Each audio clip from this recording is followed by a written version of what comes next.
அம்மாச்சி பார்க்க போகலாமா? வாங்க போகலாம். அம்மாச்சி என்ன பண்ற? என்ன படம்? படம் பார்த்துட்டு இருக்கியோ? ஆமா. சரி, நான் ஒரு பாட்டு பாட சொல்றேன், அத பாடணும்.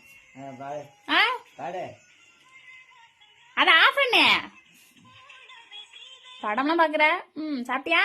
சாப்பிட்டேன். என்ன சாப்பிட்ட? சாதம் சாப்பிட்டேன், சாம்பார். சரி, பாட்டு பாடுறேன், பாடுறியா? நான் பாடப்பா, நீ பாடணும். பாடு. எப்பவுமே நீதான் என்னோட ஆவி, எப்பொழுதும் நீதான் என்னோட ஆவி. பட்டம் பல வாங்கி ஆகணும் மேதாவி, பட்டம்பரி வாங்கி அகனி மேதாவி. உன்னை விட ஒரு சொத்து சுகம் இந்த மண்ணில் இல்லைன்னு சொல்லிடுவேன். உன்னை விட ஒரு சொத்து சோகம்